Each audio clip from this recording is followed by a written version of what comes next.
मित्रों नमस्कार, मैं दिलीप पांडे। स्वागत है आपका मेरे YouTube चैनल में। मित्रों, पिछले 3 हफ्तों से लगातार हम सभी लोग एक बात कह रहे हैं और वो बात ये है कि प्रधानमंत्री नरेंद्र मोदी को अपनी चुप्पी तोड़नी चाहिए। यूजीसी रेगुलेशन के बाद जिस तरह का बवाल पूरे देश में मचा हुआ है और जिस तरह से इलाहाबाद विश्वविद्यालय में छात्र गुटों के बीच में मारपीट हुई, जिस तरह बनारस हिंदू यूनिवर्सिटी में कहा जा रहा है कि मारपीट वहां भी हुई थी, जिस तरह से अब दिल्ली यूनिवर्सिटी के अंदर मारपीट हो रही है, आप क्या चाहते हैं? क्या आप चाहते हैं कि पूरा देश एक अखाड़ा बन जाए, सड़कों पर जातिवाद का युद्ध हो? अगर प्रधानमंत्री मोदी चाहते तो अपनी चुप्पी तोड़ सकते थे। अगर वो चाहते तो ये सब कुछ जो हुआ, जो यूजीसी रेगुलेशन लाए गए, उसमें कोई ऐसा रास्ता निकाल सकते थे जिससे कि समाज के सभी वर्ग संतुष्ट हो जाएं। लेकिन उन्होंने ऐसा कुछ भी नहीं किया। उन्होंने अब तक इस पर एक खामोशी अख्तियार रखी।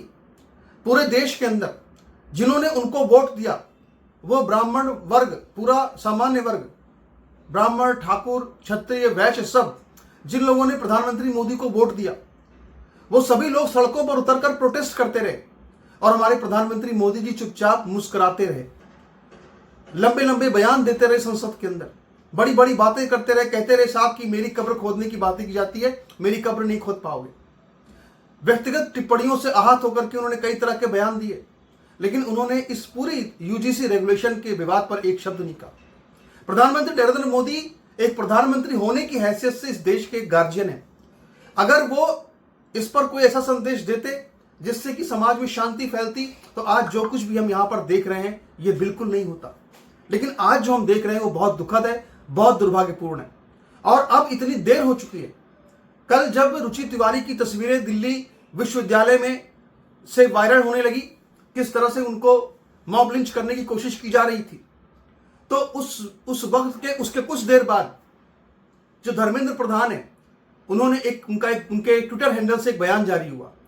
लगभग 1-2 हफ्ते पहले उन्होंने इंडियन एक्सप्रेस नाम के न्यूज़पेपर को एक इंटरव्यू दिया था और उस इंटरव्यू में उन्होंने ये कहा था कि हम किसी के साथ भेदभाव नहीं होने देंगे। आज उन्होंने जब ट्विटर पर ये बयान को अपलोड किया तो ट्विटर ने उनके बयान पर कम्युनिटी नोट लगा दिया कि दरअसल ये जो यूजीसी रेगुलेशन है, इस यूजीसी रेगुलेशन खुद ही आपस में एक दूसरे को बांटता है और ये शिक्षा मंत्री लेके आए हैं और शिक्षा मंत्री ये कह रहे हैं कि हम किसी में भेदभाव नहीं होने देंगे।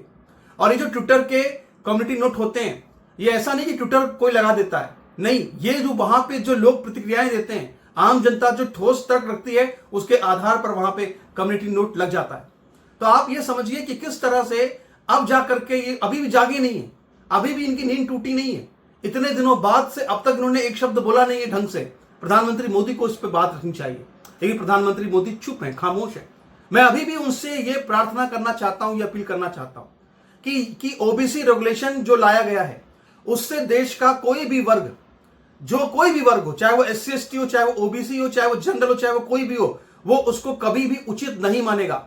ये जो लोग सड़कों पर उतर करके ओबीसी ये जो रेगुलेशन का समर्थन कर रहे हैं, ये लोग वो लोग हैं जो नेता बनना चाहते हैं, जो गलत तरीके से जो है एक बात को रख करके अपना नाम ऊंचा करना चाहते हैं। ये उस SC ST या ओबीसी वर्ग से आने वाले बहुत चंद लोग हैं जो कि सिर्फ अपनी राजनीति चमकाना चाहते हैं और इनका आम जनता से कोई जुड़ाव नहीं है। कोई भी ओबीसी का ये नहीं मानेगा कि जो रेगुलेशन लाए गए हैं इसको कोई ओबीसी स्वीकार नहीं करेगा, कोई इसको SC ST स्वीकार नहीं करेगा। हम सब हिंदू हैं, हम सब एक हैं। लेकिन यहां पर जो है, जो कुछ ऊपर की जो मलाई, जो क्रीमी लेयर नहीं है, वो क्रीमी लेयर जो होती है, दूध के ऊपर जो क्रीम होती है ना, वो ज्यादा फुदकती है उबाल आने पर, तो ज्यादा फुदक रहे ये लोग, ये वही क्रीमी लेयर है, इनका कोई जुड़ाव नहीं है आम जनता से। मैं कहना चाहता हूं कि अभी भी वक्त है। प्रधानमंत्री मोदी स्पष्ट तरीके से अपनी बात क्लियर करें, रखें, एक प्रेस कॉन्फ्रेंस करें, उनके या उनकी सरकार एक प्रेस कॉन्फ्रेंस करे इस मुद्दे पर और स्पष्ट तरीके से अपना स्टैंड क्लियर करे कि वो किसी के साथ में कोई भेदभाव नहीं होने देगी और इस यूजीसी रेगुलेशन को वापस लेगी। लेकिन उन्होंने अब तक ऐसा कुछ भी नहीं किया है और इसीलिए रुचि तिवारी के साथ ये सब घटना हुई और इसीलिए हमको आज इस तरह से चीख चीख करके यहां पर ये सारे के सारे वीडियो बनाने पड़ रहे हैं। लेकिन मित्रों, इस दौरान जो सबसे ज्यादा हैरान करने वाली घटना हुई, कल तो मैंने आपको वीडियो बनाकर दिखाया था किस तरह से उनके साथ में मॉब लिंचिंग की कोशिश की गई, वहां पे किस तरह के नारे लग रहे थे, किस तरह से खुद ऋतु तिवारी ने बताया कि उनके कपड़ों को उठाया गया, वहां पे लड़के वीडियो बना रहे थे, किस तरह से उसके अंदर से एम्बियंस आवाज उठ रही है कि हम इनको काटेंगे मारेंगे, इस तरह की आवाजें उठ रही है, हिंसा की बातें की जा रही है। आप देखिए ये सब दिल्ली यूनिवर्सिटी के आर्ट फैकल्टी के गेट के बाहर ये सब कुछ चल रहा था। और ये सब कौन कर रहा था? ये सब आईसा के लोग, एसएफआई के लोग, जो वामपंथी संगठन है, वही लोग ये सब कर रहे थे। और ये वामपंथी संगठन जितने भी हैं, ये कौन लोग हैं? ये मुट्ठी भर लोग हैं। मैं बार बार कह रहा हूं कि इनका कोई जनता से जुड़ाव नहीं है, तो ये तो खत्म हो चुके लोग हैं। लेकिन इनको आगे करके किस तरह से पूरे देश को एक गृह युद्ध की आग में झोंकने की कोशिश की जा रही है, ये किसी से छुपा नहीं है। लेकिन आज मैं सबसे पहले आपको वो वीडियो दिखाना चाहता हूं जिसको मैं समझता हूं कि बहुत ही ज्यादा आपत्तिजनक वीडियो है। सबसे पहले आप इस वीडियो को देखिए, फिर हम इस वीडियो पर चर्चा करेंगे।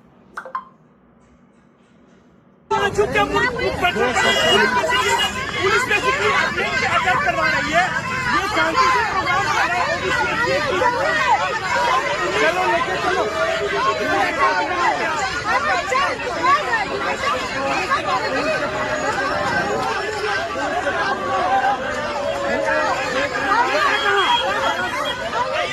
आइए चलिए पुलिस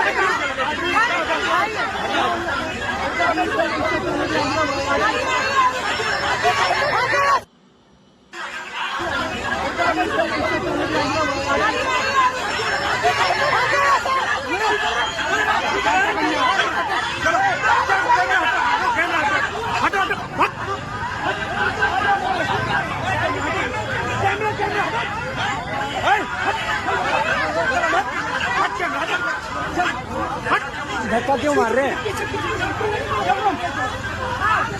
इसको पता चलेगा।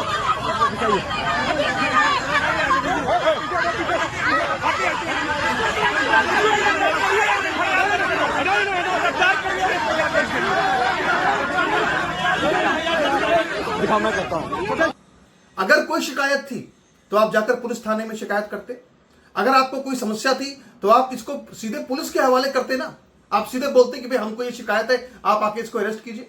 लेकिन आपने क्या किया? आपने इस लड़की की परेड निकाली। और आपने इस लड़की की परेड क्यों निकाली? क्योंकि आप जो है वो ब्राह्मणों से नफरत करते हो, क्योंकि आप जो है ब्राह्मणवाद का नाम लगा करके ब्राह्मणों का नरसंहार करना चाहते हो।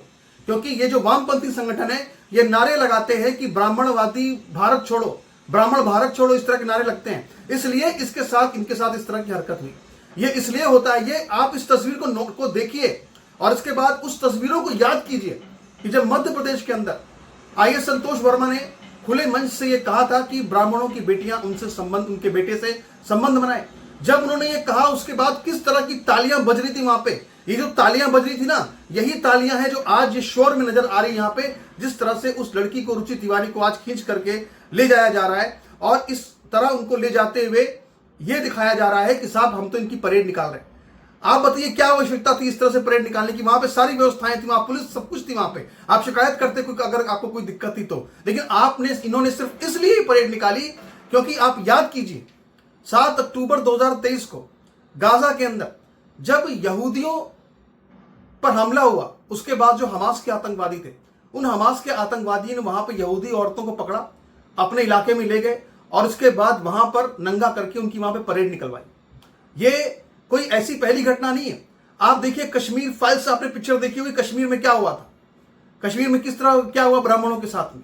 वहां पे किस तरह मस्जिदों से नारे लगे कि कश्मीरी पंडित जो है वो अपनी बेटियों को हमारे लिए छोड़ जाएं और खुद यहां से भाग जाएं तो उनकी जान बच जाएगी। याद कीजिए उन नारों को। ये जो नारे लगाते हैं ना ये आईसा और एसएफआई वाले की अफजल हम शर्मिंदा है, तेरे कातिल जिंदा है।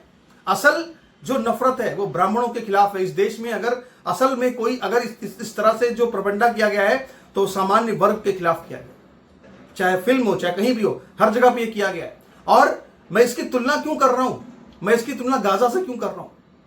आपको शायद सुनकर के लग रहा होगा कि अतिशयोक्ति है। अतिशयोक्ति नहीं है। आप आज देखिए ये अतिशयोक्ति क्यों नहीं है, क्योंकि कश्मीर में हो चुका है, महाराष्ट्र में सन 48 में हो चुका है, 1948 में। और लगातार इस तरह की बातें कही गई शुरू से लेकर अंत तक। जो भी इस देश के अंदर राज करने आया उसने हमेशा कहा कि पहले ब्राह्मणों को खत्म करो। क्यों कहा उसने ये बात?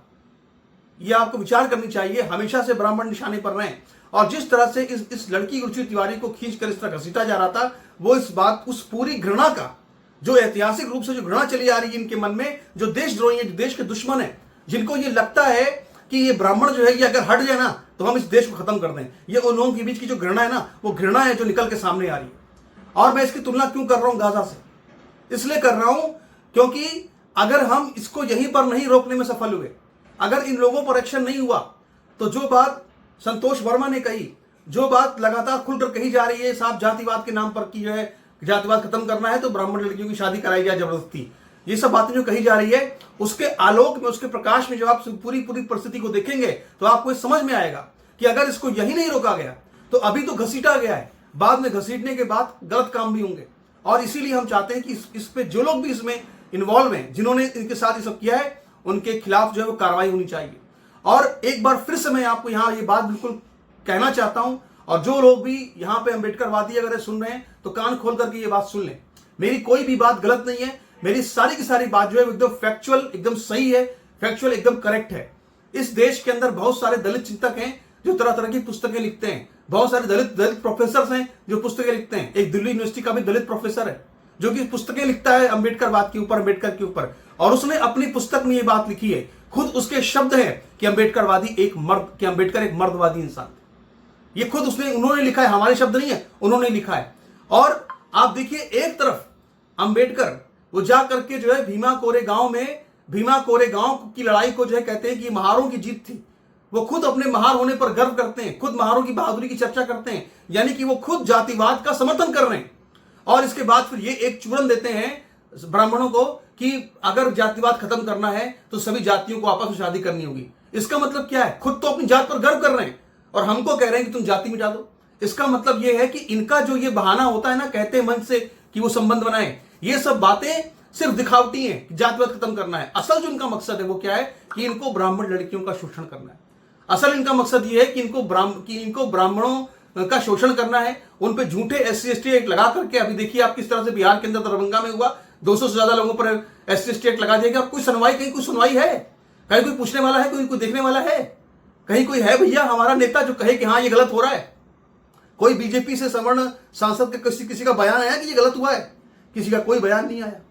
यानी कि एक सिस्टमैटिक तरीके से जो एक प्रोपेगेंडा चला आ रहा है प्रेमचंद्र के साहित्य से लेकर के कि ठाकुर का कुआं है और वहां पे जो है गंगी को पानी पिलाना है अपने पति को, तालाब से पानी लेकर आती है, वो ये भी है कि तालाब से पानी लेकर आती भी है, पानी गंदा है तो पानी को उबाल के साफ कर लिया होता, पानी को छान लिया होता। लेकिन चूंकि ठाकुर को बदनाम करना है, पंडित को बदनाम करना है, इसलिए इस तरह की झूठी कपोल कल्पित कहानियां लिखी गई। हम ये नहीं कहते कि भेदभाव नहीं हुआ, हम ये नहीं कहते कि अत्याचार नहीं हुआ होगा, लेकिन 1000 सालों के संक्रमण काल में जब इस देश में मुसलमानों की हुकूमत रही, इस देश में अंग्रेजों की हुकूमत रही, उस दौरान आखिर ये सब कैसे शुरू हो गया, इसके ऊपर शोध होना चाहिए, इसके ऊपर रिसर्च होना चाहिए कि ये कैसे हुआ। इसके ऊपर आप कमेटी बैठाओ, जांच करो, इतिहासकारों को इकट्ठा करो, पता करो कि आखिर सच क्या है। बहुत कुछ तो अम्बेडकर ने खुद लिखा हुआ है कि जात पात पहले नहीं थी, उन्होंने खुद अम्बेडकर ने लिखा है कि पहले जातिवाद नहीं था, ये अभी कुछ दिनों में पैदा हुआ है। तो आप कम से कम अपने तो साहित्य को पढ़ लो।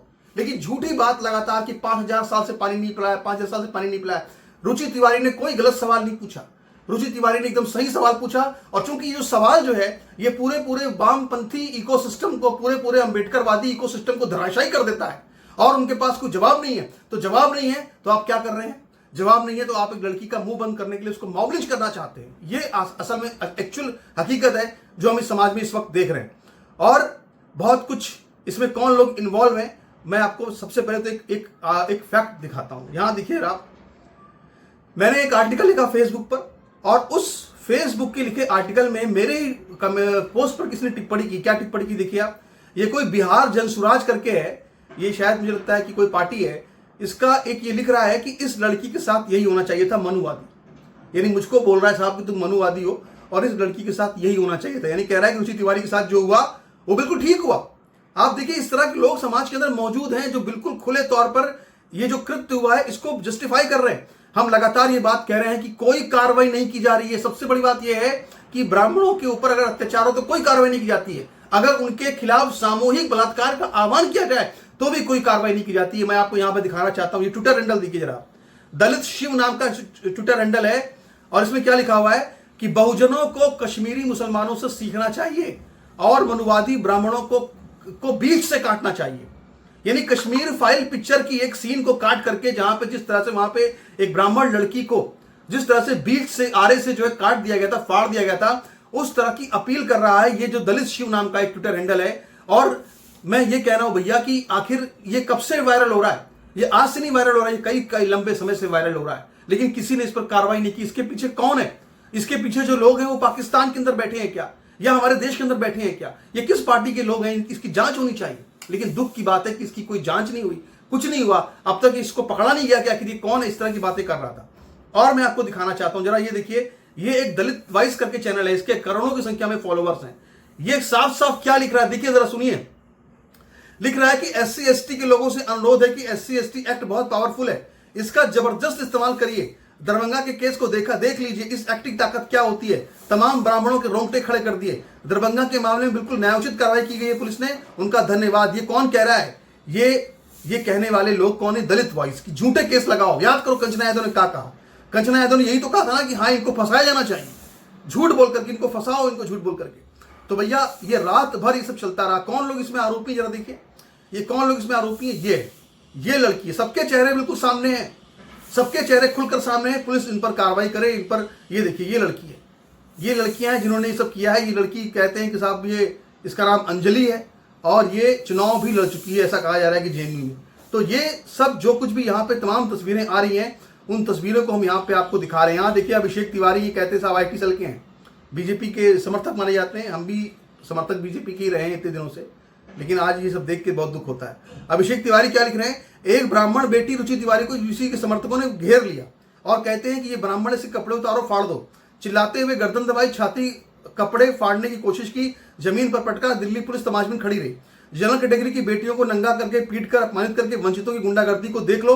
अगर आज रुचि तिवारी की इज्जत रुक जाएगी तो कल तुम्हारी बहन बेटी की बारी आएगी। कौन लिख रहा है? अभिषेक तिवारी लिख रहे हैं, UP से हैं साहब। कहते हैं कि बीजेपी का IT सेल चलाते हैं UP के अंदर। भाई मेरा ये कहना है, स्पष्ट रूप से कहना है कि IT सेल आप लोग चला रहे हैं बीजेपी का, तो आप लोग अब तो पहले तो आप लोग कुछ बोले नहीं, चुप रहे। अब अगर आप बोल रहे हैं तो कार्रवाई कराइए इनके ऊपर। ये लड़कियां जिन्होंने इस तरह से गंदी हरकत की है, जो लोग इस प्रोटेस्ट के पीछे थे, उन सब पर आप एक्शन करवाइए। आप सरकार से जुड़े लोग हैं तो आप कुछ करके दिखाइए इस पर, वरना आप ऐसे बात बनेगी नहीं। इसके बाद क्या हुआ? पूरी रात जो है वो हंगामा चलता रहा। पूरी रात वहां पे किस तरह के नारे लगे, किस तरह से वहां पर प्रोटेस्ट हुआ, मैं आपको कुछ तस्वीरें दिखाना चाहता हूं। जब गुस्सा अब सारी हदों को तोड़ चुका है, तो जिस मनुवाद, जिस ब्राह्मणवाद को हम लोग बात नहीं करते थे, आज के डेट में उस ब्राह्मणवाद को, उस मनुवाद को इन्होंने इतना प्रचारित कर दिया है कि अब वही बात अब हो गई है। अब आज स्थिति हो गई है कि हदें पार हो गई हैं। तो आज आप खुद जो है यूनिवर्सिटी के अंदर लोग नारे लगा रहे हैं। जो मॉरिस नगर थाना है वहां पे बहुत सारे लोग पहुंचे प्रोटेस्ट करने के लिए, रुचि तिवारी के समर्थन में खड़े हुए और उन्होंने वहां पर नारे लगाए, ब्राह्मणवाद जिंदाबाद। जरा सुनिए।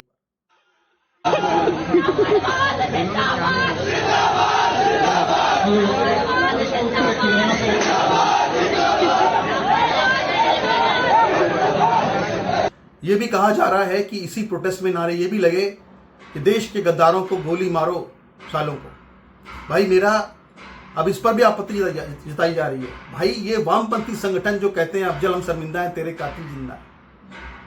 वामपंथी संगठन जो कहते हैं साहब कश्मीर में सेना रेप कर रही है, ये तो देसी गद्दार है ना। जब गद्दारों को क्या करें? गद्दारों को फूल माला पहनाए, गद्दारों को पुरस्कार दें, क्या करें गद्दारों को? गद्दारों को क्या करना चाहिए? गद्दारों को जो करना चाहिए अगर वो किया गया होता अब तक, तो आज हमारे देश की ये स्थिति नहीं होती जो आज हम यहां पर देख रहे हैं। इसीलिए ये नारेबाजी जो हो रही है, इस नारेबाजी में इसके लिए सब जिम्मेदार यही लोग हैं जो वामपंथी संगठन है। और किस तरह से रात भर क्या क्या चला यहां पर जरा देखिए। मैं आपको दिखाना चाहता हूं कि किस तरह से रुचि तिवारी को थाने में लाया गया। इसकी तस्वीर भी देखिए एक बार। इनको थाने में, मैं इस बहादुर बेटी को आज सैल्यूट करता हूं। ये वाकई में बहुत बहादुर बेटी है, क्योंकि इसने ना सिर्फ पूरे एजेंडे को उनके एक्सपोज कर दिया, ना सिर्फ पूरे उनके जो पूरी उनकी सारा नैरेटिव चल रहा है, ना सिर्फ उस नैरेटिव को एक्सपोज किया, उस नैरेटिव को ध्वस्त किया, बल्कि आज बहादुरी से खड़ी है। थाने में गई, इसके साथ इन्होंने शिकायत दर्ज कराई होगी मेरे ख्याल से। ये उसी वक्त की तस्वीरें हैं। और यहां पर देखिए कि जब वहां पे इतनी बड़ी, ये जो मुट्ठी भर ये आयशा के लोग हैं, ये वही लोग हैं देखिए जो वहां पे लड़की के साथ गलत कर रहे थे। ये सब लोग जब यहाँ पे भीड़ इकट्ठी हुई, जब यहाँ पे लोग इकट्ठे हुए, तो इसके बाद बड़ी संख्या में लोग वहां पर आ गए और उन लोगों ने आकर के ये बताया कि किस तरह से यहाँ पे ये अब जाके छुप गए हैं पुलिस थाने के अंदर। जरा देखिए एक बार इस पूरे ऑडियो को।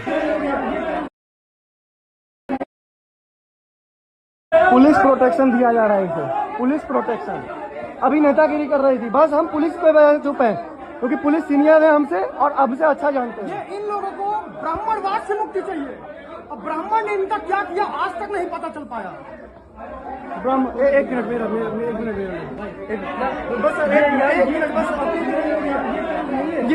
ये बिल्कुल नहीं सही है। पुलिस प्रोटेक्शन मिल रहा है, पुलिस प्रोटेक्शन। अरे अगर मैं मर जाता तो कौन आता पुलिस प्रोटेक्शन? ये भी भैया पत्रकार ही हैं। ये कह रहे हैं कि ये लोग भीड़ की तरह से आके वहां मॉब लिंच करने की कोशिश कर रहे हैं और ये इनका जो पूरा जो आंदोलन है या इनका जो पूरा जो अम्बेडकरवाद, दलितवाद, जो कुछ भी है, वो सिर्फ सत्ता की लड़ाई है। वो सत्ता की लड़ाई है और ये आपको अगर जानना है तो आप जरा इस बयान को सुनिए एक बार। बाबू जगदेव प्रसाद कुशवाहा ने कहा था कि पहली पीढ़ियां मार खाएगी, दूसरी पीढ़ियां जेल जाएगी, तीसरी पीढ़ियां राज करेगी। और ये जो पुलिस प्रशासन हम सभी को रोकने का काम कर रही है, इस जेल की दीवारों से हमें डराने का काम कर रही है, तो हम लोग डरने वाले नहीं है। देख रहे हैं आप, यानी ये खुद कह रहे हैं साहब कि हमको राज चाहिए, यानी इनको जबरदस्ती राज चाहिए। ये क्या करेंगे कि ये कहने साहब हमको मारो पीटो कुछ भी करो, हमको राज चाहिए। पता नहीं किस थ्योरी पे, अरे राज चाहिए तो पढ़ो लिखो, सबको साथ लेके चलो, समरसता बनाओ, अच्छे लीडर बनो तो तुम्हें सबका साथ मिल जाएगा। पर ये क्या कह रहे हैं? ये कह रहे नहीं, पहली पीढ़ी ये करेगी, दूसरी पीढ़ी ये करेगी, तीसरी पीढ़ी राज करेगी। तो ये सब राज करने के लिए हो रहा है। और देखिए मैं आपको यहां पर दिखाना चाहता हूं कि किस तरह से लगातार पत्रकारों को टारगेट किया जा रहा है। ये एक और पत्रकार इनको टारगेट किया गया, इनके साथ मारपीट की गई। यानी कि जो भी पत्रकार कवर करने के लिए इनके प्रोटेस्ट को गया था, उन सभी पत्रकारों के साथ में मारपीट शुरू से की जा रही है। ये लड़की जो रुचि तिवारी है, जंतर मंतर पर गई थी, वहां भी इसके साथ बदसलूकी हुई, वहां भी इसको जो है कोशिश की गई इसको वहां पर मॉब लिंच करने की, वहां भी इसको घेरा गया था। अब आप ये सोचिए कि जिस लड़की को लगातार पिछले 48 घंटे से 56 घंटे से लगातार इस तरह परेशान किया जा रहा है, लगातार इस तरह से भीड़ के द्वारा परेशान किया जा रहा है, तो वो लड़की आखिर क्या करेगी? जिस लड़की को के लिए रिपोर्टिंग कर रही है तो उसको मारा पीटा जा रहा है, उसको धमकाया जा रहा है, उसके खिलाफ नारे लगाए जा रहे हैं, उसका नाम पूछ के उसको टारगेट किया जा रहा है, तो आखिर जब उसके साथ हाथापाई होगी तो वो भी तो पलटवार करेगी ना। ऐसा तो नहीं कि पलटवार नहीं करेगी। यहां पर देखिए, ये तस्वीर जो है वो लगातार वामपंथी दिखा रहे हैं। वो ये कह रहे हैं साहब कि ये जो लड़की है रुचि तिवारी, इसने पहले ये किया था कि पहले इसने किसी को गिरा दिया था। यहां पर देखिए आप, ये साफ लग रहा है कि लोग उसके साथ में हाथापाई कर रहे थे और इसी हाथापाई में ये लड़की गिरी है। ये लड़की ऐसा नहीं कि ये लड़की जानबूझ करके गिराई गई है, ये लड़की हाथापाई वहां हो रही थी, उस हाथापाई में ये लड़की गिरी है। तो हाथापाई में लड़की गिरी है तो हम क्या कर सकते हैं? जब वामपंथी जो है वो पिज्जा बर्गर यही सब खाते हैं तो वो खड़े नहीं हो पा रहे, टांगे कमजोर, गिर गए, तो उसमें हमारी क्या गलती है भाई? इसमें इस लड़की की क्या गलती है? इसने तो सिंपल एक हाथ लगाया और ये गिर गई। लेकिन इसके बाद जो हुआ वो आपने सब पूरी दुनिया ने देखा, किस तरह इसकी परेड निकाली जा रही है।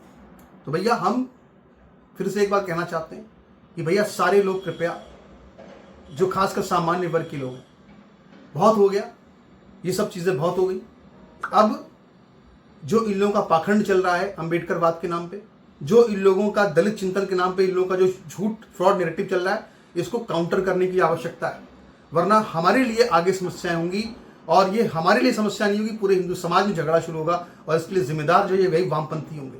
इन्हीं वामपंथी ने शुरू किया ये सब, और ये ब्राह्मणों भारत छोड़ो ये सब कब से लग रहा है जेएनयू में, ये उसी का रिजल्ट आज हम यहाँ पे देख रहे हैं। आपके इस पर क्या विचार है? अपने विचार रखिएगा। नमस्कार, धन्यवाद।